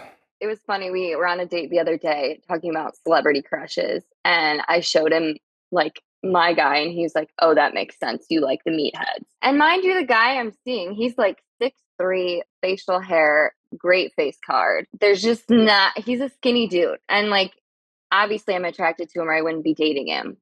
But I'm like, you could be a 10 out of 10 if you just hit a bicep curl once in a while. Well, so you see his potential. I mean, so the question, he's only 25. So, I mean, he wouldn't be the only 25-year-old who's just like, has bad eating habits. Like, I've always been a pretty healthy guy. Yeah. I've always certainly been active. I ran, I played sports in high school. I ran track in college. So running was I was used to it. When I was around 24, 25, I had this accounting job. And are you familiar with Culver's? Yeah. The ice cream. Yeah. I ate Culver's for lunch every day for a month. Damn. And then I'll never forget, because like I've always been like a healthy person, you do your blood work, like, oh, you're really healthy. And I worked at a company that was just like me and a bunch of old people. So they brought in like health specialists to take you like your cholesterol, and like it was like a health and wellness fair. And they're like, your cholesterol is like weirdly high. And like, it was just like unexpected. Whoa. I was like, what? So anyways, my point is that like the fact that he's 25 is as far as the problem that you have, is at least a good sign that like he's taking advantage of the fact that like he's never had to worry about his weight. He probably has a very high metabolism. He just never developed good eating habits. Like he's not a cook, whatever. And so he's a busy guy. So that's the thing though. I did. So we talked about kind of what I like, buff dudes. But then we brought up the eating thing and I kind of opened up to him. So I'm in healthcare and I actually work specifically with gut health and all of these things. So it for sure bothers me. And you could say I'm like crunchy in some regard. Like I have the kombucha, I have the fermented foods. Yeah. But I also indulge. I'll have a cheeseburger. But I brought it up to him. I'm like, a lot of illnesses and stuff, you don't have symptoms. And then all of a sudden, boom, you're sick. And I've had 2 immediate family members in the past year who have had cancer or a cancer scare because of diet and lifestyle. And he pretty much responded with, well, I feel good now, so I don't really see a problem with it. So I don't think it's going anywhere anytime soon. And my question is, not even just with him, but with anyone, like, what are the things that I should be okay with? Because I find myself getting annoyed about it and I don't want to be his mom. I don't want to cook for him. I don't want to be naggy. I mean, we can get into a larger, broader discussion, but as far as this particular issue with this guy, I think this is the result of dating a 25-year-old. Yeah, I guess so. But then I don't think it's that complicated. So the fact that you are looking for some maturity, like what are your relationship goals? Are you looking to just fuck around and have fun? Or are we looking for potentially our life partner in the future? No, I mean, I'm definitely at that point to look for something more serious. All right. Listen, you said yes to a 25-year-old because you really liked his face. You loved that he was 6'3" and you liked his job. That's why you're dating him. And you were just like, fuck it. He's 25, but either way, I like his face. But these are the consequences for, being a little superficial. I'm superficial too. So no judgment. I'm joking. No, you get what I'm saying. But here's the thing. So he is probably has, I guess, the things that matter that have been missing in quite literally everyone else I've ever dated. He is an excellent communicator. Like anything that happens, I'm aware of it. He's just giving me updates. That's great. He has potential. He's complimentary. Like we like a lot of doing the same things. But it's just like, would I be pretentious or vain to end a relationship on these seemingly minor things? Because it's bugging me. I guess. And yes like and no. Yes and no. Listen, if you're just like, oh, well, you eat fast food, yuck, ick, gross, I'm going to break up with you. On its face, yeah, I guess it seems a bit short-sighted and superficial, I guess. Mm-hmm. But this isn't about he turns me off because he has fast food. It's just like you would be breaking up with him because he's clearly still he's an immature 25-year-old, or he's just a 25-year-old. Because his response to your very valid concerns and listen, this is your background. You have some knowledge in it. Part of being in a relationship is to learn and benefit from what your partner can bring to the table that you don't, some bigger picture. He was completely dismissive of a very concerning logical request. You didn't get, my sister's a holistic nutritionist and, she's fucking hardcore. Like she brings Tupperware of fucking fucking flaxseed that her whole family fucking eats while we're all eating normal people food, she doesn't just occasionally have a cheeseburger. To me, she's hardcore, but whatever. It's her life. She can do that, right? You're not even trying to be hardcore. You're just listen, you should just be aware of this. Right. And just try to incorporate some healthy habits so that, long term you can, I'm not saying don't eat at McDonald's or Chick-fil-A anymore, but maybe let's adjust a little bit, and that would be a normal response. And I'm guessing if he listened to you and said, you know what, that's really interesting. Thank you for sharing. And even if he disingenuously said he would try, but really didn't, that would be better than what he gave you. What he gave you is well, it's not really affecting me right now, so I don't see the problem. It's what the fuck? Are you stupid? That's exactly what I wanted to say. Which would have been valid because especially in our 20s and, our early 20s, people mature, you go from, a teenager in your 20s, right? You literally, 17 and 20 years old is only 3 years apart. Numerically, one's an adult, one's a minor. One's in their 20s, one's a teenager. Mm-hmm. And there's often a huge discrepancy of maturity between 18 and 29-year-olds. I mean, you could meet the most mature 18-year-old and an absolute fucking child at 29. You know what I'm saying? Yeah. You were valid to have that response, you fucking stupid, because he gave, I'm an 18-year-old boy in that moment.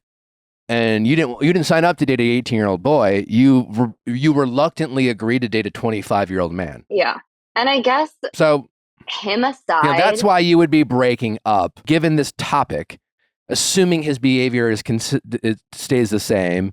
He completely dismisses your guidance and knowledge on this particular topic and absolutely does nothing to even pretend to change. Then you wouldn't be breaking up for that. You'd be breaking up for the fact that like you start paying more attention to other behaviors. Yeah. And you start seeing that 18-year-old boy in other aspects of his life. And you just come to the reality that while he's pretty, he's tall, and he's like genuinely a good guy, that like his timeline and yours are very different. Yeah.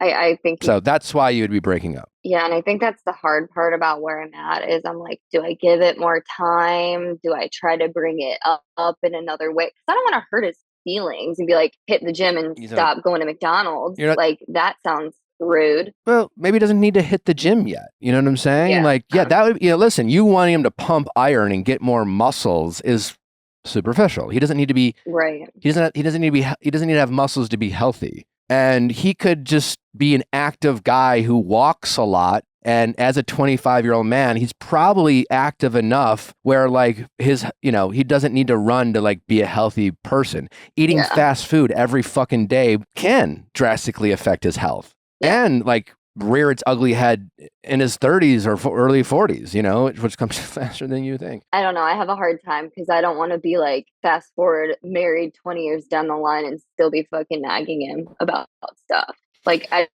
don't have it in me. Fine, I hear that, but you got to see this as an opportunity, not a bad thing. You agreed to date a 25-year-old man, right? Yeah. And you already knew that there was possibly some maturity gaps in this relationship. You've only been dating this guy for 2 months, and in 2 months, he has shown you that he is very much has some immaturity in him. And the big question is how much? And this is an opportunity, and in his first test, he absolutely flunked, failed, terrible, right? It's not about you nagging him. It's just more like, hey, it's having a conversation about like, listen, I really kind of hated how you respond to that. Like, I don't want to be your mom. I'm not telling you not to ever eat fast food. I'm just saying like this shit does matter. And not only like you just kind of completely dismissed me, like you just didn't even acknowledge it. And quite honestly, that was a bit of a turnoff because like I do want someone who's at least open to taking care of himself. I don't need you to even go to the gym. You look great, but like you have some really unhealthy habits. Right. And I'm not asking you to, do anything different other than maybe limit some of these unhealthy habits. At least consider it. Take a vitamin or whatever. But like you kind of sound ignorant when you act like I'm fine now. I literally told you it's not about how you feel in the moment. Yeah. It's about what it's doing to your insides that you can't see. Well, and that's what it comes down to too, is I even like take it deeper. I'm like, oh, now you're disrespecting like what I've worked my entire life and career for, like the knowledge I have in the field that I do. You're just to a certain degree, he kind of did. Yeah. A little bit. It's like, if you were like, oh my God, it's so disrespectful, you'd be taking yourself a little too seriously. But like it is a little dismissive of what you do. No, I kind of just let it go in that moment. He can't say he takes your job seriously and then completely roll his eyes at some feedback. Right. Even if he didn't like the feedback. Right. He could have said, listen, I know you're right. I know I need to make changes. But like, God, I just really like fucking Burger King. And like, someday I'll change. But listen, I'm only 25. But like, I know I need to. That would have been better than his answer. Right. Right. Him aside, kind of overarching, this is like such a bigger question. Is that when you know that the person you're supposed to be with is when there's minimal things that bother you? Like with this new guy, I'm comparing him to like my ex. And it's like my ex stopped communicating, but then he'd text me like a shirt and be like, oh, do you like this? And, appreciated my outfits and stuff. Had everything this guy doesn't have. How do I like mesh the two? Like, is that when it's my person? Because I know I'm not the perfect person either. I'm not giving somebody everything. There's going to be things that they don't like about me. But I feel like I want at least an equal and have honestly not met my match yet. Get my person out of your head. Yeah. You're 27 years old. Just date. Get to know people. It's just discouraging because it's like, is it out there or do I have too high of expectation? You know what I mean? You've been dating a guy for 2 months. Just maybe you should chill out. No, but in general, I'm thinking of, he made me reflect on all the past dudes I've been with. And it's like there's always a handful of missing things. Give me an example. What do you mean? Like of past Give me an relationships? example of a thing. Yeah, give me not the past relationship, but give me an example of something that bothered you about someone you were in a relationship with that ultimately made you move on and end the relationship, that you're now questioning whether you were being, a little too picky. I guess in the past, I've never really ended serious relationships. I end a lot of early dating situations because So of these give me an things. example of that. Give me an example of that. I mean, the last guy that I went out with was so weird. He literally did not eat anything all day until 5 p.m. And he let himself eat from like 5 to 9 p.m. Couldn't do that. Or like another. You've never heard of intermittent fasting? I want to go to brunch. Like, that's weird. I don't know. We would not be compatible. Or like another guy I dated, like every single night he woke up at like 3 a.m, middle of the night, hit a joint to go back to bed. Not into that. But these are all like very, I don't want to say surface level, but just lifestyle things. And it's like at some point I feel like I gotta give. Like all my coworkers at work, like Yes. I cook for my husband. He doesn't know how to cook a thing. Is that just the world we're in? Because I'm like, I feel like I can do all these things. Why can't a man do all these things? Sure. I'm sure you got some shortcomings, For I don't know. sure. So yeah, some of the examples you're giving, yes, like, don't get me wrong. Waking up at 3 a.m. to smoke a joint to go back to bed, if nothing else, he might be smoking a little bit too much weed. Right. But as someone who thinks he needs to lay off, he needs to cut back in his weed intake, I like to think I'm a pretty decent guy and a hell of a husband and a kick-ass partner. Or the guy who intermittent fasts. Like, again, if that was the actual reason why you ended it, like you might be missing out on some pretty good qualities in people. And that you can definitely get over the intermittent fasting or the fact that he smokes a joint at 3 a.m. So you can find them both weird, but like if you were literally just ending it right away because of these very specific niche things, what you are describing is that, yes, you are ending some short-term dating situations over your pet peeves. Right. And you want to be ending those over your non-negotiables, not your pet peeves. And you're not getting to know some of these men and what those non-negotiables could or couldn't be because you're ending it over pet peeves. Which is kind of what I suspected and why I came on here and why I'm struggling with this current guy. It's like, he's got... But that being said, I do think you're valid of being fucking irritated about this thing with this guy. Yeah. And I think his response was a sign of his immaturity. And I think dating a 25-year-old man as a 27-year-old woman, you needed to be aware of those things because there's no point in investing more in this person if they are a lot more immature than you are. If you are serious about finding someone, while he might be a good guy and he might someday make a great partner and a great husband, his timeline might be very different than yours. And that is valid. I just don't know how long. But the solution isn't to make a decision on the phone with me right now. Yeah. The solution is to sit down and have a conversation with this guy, to continue to get to know him. Yeah. You know what I'm saying? Like to keep investing in him, to learn a little bit more, but your spider senses went off. He raised a yellow flag here, and it's up to you to look into this a little bit further and see if it's, if there's more behind the curtain, more signs of immaturity, if there's other things that are going to pop up where you'll be like, yeah, no, he's definitely a very rich 18-year-old boy in a man's body. That's what you have to ask yourself, because there's a lot of those out there. Yeah. I'm glad you're saying that, because that's kind of, like I said, I've been collecting these little data points, and it's like, it's still so early. I do feel like I'm interested enough to want to just know more before I cut it too soon. I guess if I do end it, do you suggest approaching it from just that standpoint, generally like, hey, we're on different paths. We have different goals. Like, if I got married to someone, I'd want to have kids pretty soon. And I don't think that's even on his radar at all. So it's just like, well, that's more of a non-negotiable. That's valid. Yeah. And you should be having these conversations with him now. But like, there's nothing wrong. Yes. Like it is not a pet peeve to want to be with someone who takes care of themselves. If people don't take care of themselves, they're not going to take care of you or the potential children that you want, but again, it's like, is he the guy who's 25 who's just like kind of lazy and taking advantage of his youth and his high metabolism, so he's having Culvers every day like I did when I was 25? Or is he really just kind of ignorant and immature and actually thinks that, what he just said? Yeah, that's what I have to figure out, I guess. Be like, listen, can I be honest? Like, your comment rubbed me the wrong way. Like, do you actually think that? Yeah. And you be careful not to condescend him, because you are older. Immediately, you're at risk of being condescending to him.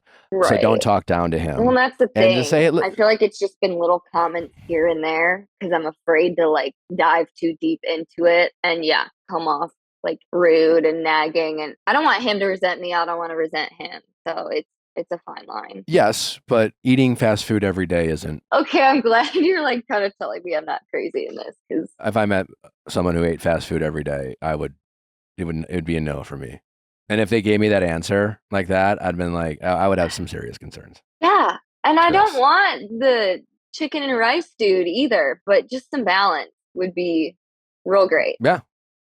He's not even acknowledging that you're right, even if he wants to, again, it would have been totally normal for him to have been like, yeah, I know, you're right. I know I shouldn't eat like this, but like, I just want to right now. And I know I can. And that would have been much better, because at least, he either said that because he just wanted to be petty and argumentative with you. Yeah. And that's immature. He was just, again, he was very immature in his response. That other stuff, yeah, you should maybe not be so picky. The weed guy, like, other than that, was it really because of that? Did you love everything else? No, there was other things, but like the fasting guy, like I just heard that and I'm like, no date number 2. I'm a quick one and doneer. That was stupid. That's why I'm single, I guess. I mean, the fact did you have a good first date? Other than that, I mean, yeah, I guess so. And you simply said no to a second date because he intermittent fasts? There's a few other like it's so easy. You hear one thing and was he hardcore about it? Or did he just casually mention it? I don't even know how we got into it. But it's like you hear that and then there's just other things that you start to use to justify it. And you're like, okay, I'm good at convincing myself like he's not the one. And so that's why I'm not afraid, but I don't want to let go of this one so easy, because he actually sparked my interest for the first time in like, I don't know, 3 years that I've really actually genuinely felt feelings towards someone. If that's the case, then you should continue to invest in this guy and find out. You should, again, he's not, even if he was your boyfriend now, you can always end a relationship. Yeah. Hell, you can get divorced, Yeah. Do you think there's things that I should be bringing up sooner in dating, like about myself and my lifestyle, if this is actually so important to me? I think you should make a list, seriously, about, and it can be a running list. It could be a list you take some time to put together, and you should write down a list of what your pet peeves are and what your non-negotiables are. And just to review, your non-negotiables are things like, do you want to get married? Do you want to have kids? Where do you want to live when you get married or have kids? Right. If you're super political, what are their political beliefs? If you're super religious, what are their religious beliefs? Things that are like core to who you are as a person. Right. Pet peeves are more just like your preferences. What do you like to eat? Things like that. Now, granted, as someone who's dated a vegetarian who's a big meat eater, that was difficult. Yeah. Don't get me wrong. And those are some kind of like, is that a pet peeve or is that a non-negotiable? It's maybe somewhere in the middle. Yeah. You know what I'm saying? And so you need to it seems like you're not sure what those are. Yeah. And it seems like you haven't like written it down and take a look, so that when you start dating someone, you can literally go back and check the list. You're kind of confusing the two. What are qualities that, because again, whoever you end up marrying is going to annoy the fuck out of you. There's going to be a million things you're going to learn that you don't like about them. But you're going to be in love with them, and so you'll just you'll learn to accept that about them. Yeah, that's a good point. And I guess too, it's like I'm having a hard time, especially with this one. It's like, okay, what things, like if we lived together and I would be doing a lot of the cooking, would he just eat my healthy stuff? Is it just because he's alone and doesn't feel like doing it? Like same with his style, god awful. If I bought him things, would he wear them? I don't know. I think where I'm at now is what you said with the immaturity. I want somebody who just cares how they present themselves and puts their best foot forward. That matters. So take them shopping. I mean, that's a part of maturity too. I think men, they get to a certain age And like I always liked fashion and found myself to be fashionable. And then, anytime I got a girlfriend, I realized that they probably had better taste and more fashion sense than I did. Yeah. And so I was like mature enough to take advice from, I was just like, well, I want to look good for the person I'm in a relationship with. So like, if nothing else, I wanted to like look nice for her. Why doesn't he want to look nice for you? Exactly. And then it's like, I put in effort and he just doesn't even say anything. I'm like, oh, I got real cute for you. It's like so little and stupid, but it adds Well, up. some of those are just like, he's a fucking dude. Yeah. A lot of straight men have those very annoying dude habits, It seems like you're somewhere in the middle. It sounds like you are a little, you're definitely nitpicking pet peeves. It sounds like you're just a little, you're not, you have some unrealistic goals with some, and then you have some other things where, are valid. And you just have to get better at communicating them and discussing them and find out. I mean, these questions you're asking me, ask him. Or if nothing else, just, confidently say, like, listen, like, it does matter to me that I'm with someone who, like, cares about how they present themselves. I want to be with someone where we make each other better people. And I want to be with someone who's open to that idea.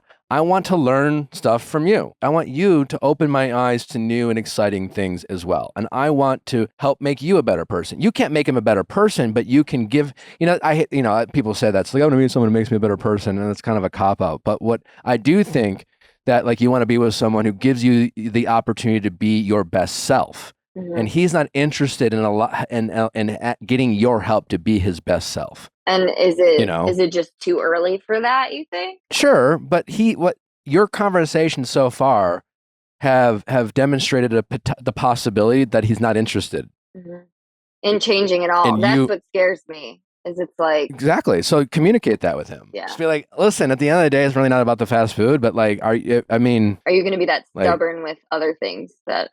Yeah. Down the line. Like I do, like, listen, I didn't date you for your fashion sense, but well, I think that's a good way to put it too, to have a conversation. Like, what can I learn from you as well? So then he doesn't just feel like, oh, I'm the one trying to sit here and coach his life. But what does he want out of a relationship? What are his long-term plans? If he's like, listen, I don't know, like I do want to have a girlfriend. I like the consistency, but I'm not looking to get married anytime soon. I certainly can't even envision kids. Well, then like, and if you can in the next 3 to 5 years, then like, why are you wasting your time on a guy who can't? Yeah. And that's a non-negotiable.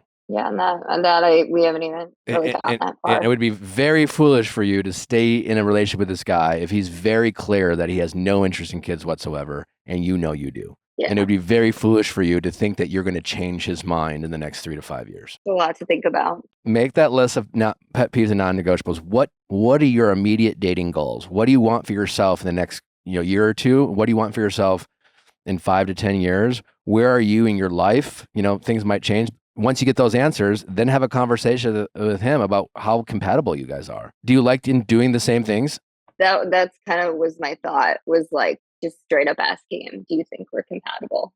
Seeing what he says. No. Don't. Well, yeah, but before you ask, don't put the ball in his court. Find out. Just like what. That's like such an open-ended question. Yeah, but I'm curious to see if he sees these things that I'm seeing, or if it's. What do you guys do together right now? A lot. When you hang out, what are you doing? I mean, like what? We'll go out to dinner. We'll go to the farmer's market, a festival. And so far, have you noticed that you enjoy going to the same restaurants? Do you enjoy going to the same places? Or do you feel like one of the two is always compromising? No, I think we like doing a lot of the same stuff, to be honest. Okay, so then there in that aspect, there's some compatibility. Yeah. Which matters. I mean, liking, as someone who's dated a vegetarian and dated people who like, I literally got engaged to someone who I fucking hated everything she liked watching. We had nothing. I mean, we had so many things not in common, but we did like how we looked, and we both liked that we were Catholic, and that was very immature of me. What do you have in common? What do you enjoy doing together? Is it easy to be around each other? And then what are your long-term relationship plans? It does seem like there's some compatibility in terms of you guys enjoy being around each other. Yeah. It's easy to be around each other. You like some of the same things. Yeah. I mean, if I had to make a list right now, it'd be a 50-50 split. But I feel like the positives are more heavy hitter things that matter than the negatives. At least right now, from what I know. It's just those little things that are giving me a little ick and making me like him a little less. And I don't want to go It down sounds that like, rabbit hole. yeah. Well, then don't. Yeah. Because right now you find an ick and then you decide you know who they are. Instead of deciding who they are, keep getting to know him. Yeah. This is just a data point. Yeah. You know, right now, this data point, what it did do in a conversation with me was like, it was an acknowledgement that you've been avoiding certain topics and conversations that you should be having with someone you've been dating for 2 months. Yeah. I So- guess I thought it was too soon to dive into that, but Why would it be too soon? anymore, What's I the don't point? know. I mean, yeah, I don't know. You've been dating for 2 months. How much longer are you going to keep hanging out with a guy before you even have any idea what he wants? Like, I don't know. Yeah. Are you asking him? You're not asking him to marry him today. You're not saying, hey, I want a ring in 6 months and I want a No. wedding in a year and a half and I want kids in 3. Like, you're just like, hey, No. what's your temperature on kids? I think I'm getting antsy because I can tell he's really invested and maybe likes me a little more, and it might become official. But then I guess I have to remember. Well, you can what- certainly slow things down by inviting some pet non-negotiables of yours that are important to you that might not align with his. Yeah. And that's the thing. There's a power dynamic early in dating, and it's usually it's non-communicated. So whether you're right or wrong, you feel like there's a chance he likes you a little bit more than you like him. That makes you feel more in control. It makes you feel more powerful. It also makes them slightly less attractive, even if you still like them. That could change tomorrow. Yeah. You could do something that rubs him the wrong way, and then he pulls back. You feel that disconnect, and all of a sudden you're like, wait in your head, and you're like, oh my god, like does he not like me? And then all of a sudden you're the one who's like pining for his attention. Things can change very fast, Well, especially early on. And this might be weird, but I almost want to know things that are bothering me about him that I'm kind of sliding in there. Like, what is he bothered by? Like, what am I doing? Because it almost would even the playing field. And then I could feel like, oh, there's not so many things, quote unquote, wrong with you. Like, what's wrong with me? Like, can we? Let him bring it up. Yes. Like this whole, like, what do you, like, do you think we're compatible? What don't you like about me? Like, that's Yeah, not how you do it. I guess. Worry about yourself. What do you want to get to know about him? What are your concerns? What do you need to find out? You know, this is a guy you've only dated for 2 months, and there's a far greater chance he's going to be a distant memory in 5 years than your husband. So act accordingly and prioritize what you need to know. Stop putting the ball in his court. Stop getting him to ask you questions that you should be asking him. Communicate your needs and supposed to asking him to communicate his. You know, lead by example. You know, in areas that you are more mature, and if there are things that you want, then you should communicate that as opposed to seeing if he want. You know what I'm saying? You're just be more direct. It's only been 2 months. Yeah. No, I definitely, like, my anxiety can sometimes make me way too analytical about things. And I'm really good at playing devil's advocate and seeing both sides and then convincing myself, you know, it's just not the right thing, which as you. Yeah, you're having relationships with people by yourself in your head. That is a great way to put it. So I guess if he's not the one, then moving forward, but I say the Wait, one. I didn't say that. If you called me up and said, Nick, I've been dating this guy for 2 months, and honestly, I know I'm crazy, but like I'm absolutely in love with him. I know he's my person. He's fucking perfect. I would literally say the same thing that I just said 2 minutes ago about the chances of him being your person versus a distant memory in 5 years would be the exact same, because it's only been 2 months, and like whatever you've learned so far, it's the tip of the iceberg. You've learned less than 1% about this person. I think So stop deciding just be curious. Yeah. Enjoy what you've learned, and then when things pop up that make you go, wait, what? I kind of hated that answer. Don't come up with one question to a test, and then you make it seem like you know all the other questions and all the other answers to the test based off of 1 or 2 questions. Honestly, because when he said that, I kind of just like let it go. I didn't know what to say back. Yeah. Obviously. Yeah, that's fine. Yeah. But now you've processed it. Now come back and be like, hey, listen, like, were you serious the other night? Right. And this is an opportunity not to nitpick about his eating habits, but it's about an opportunity for you to communicate what you want in a relationship. Yeah. Like, I know it's early. I know we're not boyfriend and girlfriend, but like, just in general, I do want to like invest in someone and be with someone where we we help the other person be a better version of themselves. And I can't make you want to be a better person, and I can't make you a better person. But like, you were just really dismissive of just some feedback. And I'm not trying to like tell you what to eat, but like, honestly, like you just completely dismissing it just came across as a little, honestly, like, I mean, it was frustrating, but like, do you really think that? Or were you just like giving me a hard time? But because I do want someone who takes care of themselves. And I get it. You're only 25. You can eat whatever the fuck you want. But like, and I'm not trying, but like, I need to know that you understand that, well, you're fine and nothing's going to happen. Like, it's not healthy to eat fast food every day. And like, I need to know that you're kind of open to having slightly better eating habits. And I don't want to be a nag, but like, are you open to me sharing some of like things I know about like healthy eating habits that like you can incorporate into your diet? Or like, no. I'm not asking you to give up meat, Right. I'm not asking you to like, to meal prep every day. Yeah. I'm just wondering if you actually think that like, because you feel fine today, that means that like, then this isn't negatively affecting you. Yeah. That's honestly the perfect way to put it. And I kind of just needed. And see how he responds. If he becomes ultra defensive and immature and critical, then it's not about his eating habits. This is more like, well, what else can't I talk to you about? Yeah, it's about the response and how he moves through that versus actually the topic at hand. I see what you're saying. Listen, I'm not a finished product. I'm 27. Do you think you're a finished product? Because you're acting like you think you're a finished product. That is so true.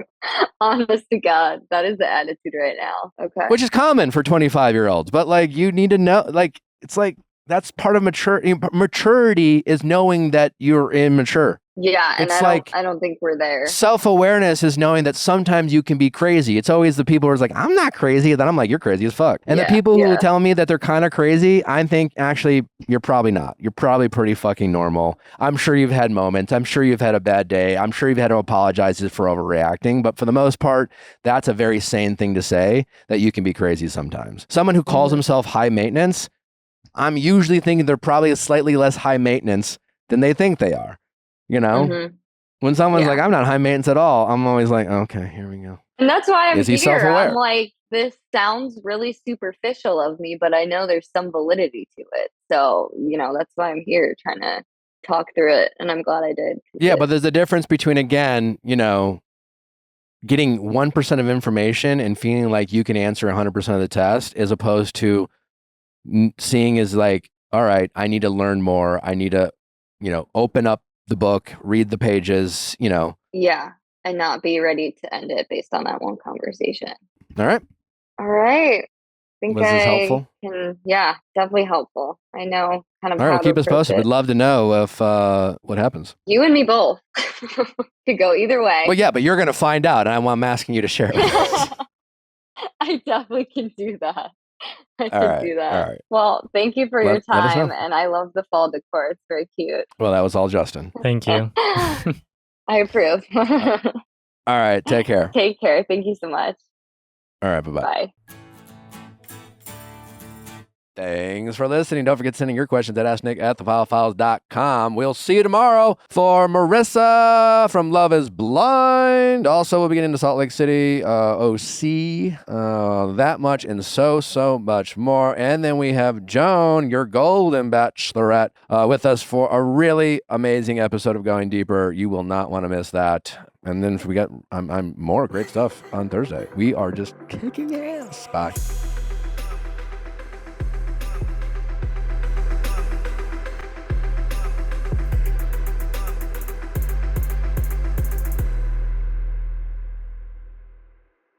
Hey guys, if you loved what you listened to, make sure you hit that subscribe button below. Thanks for listening. We'll see you next time.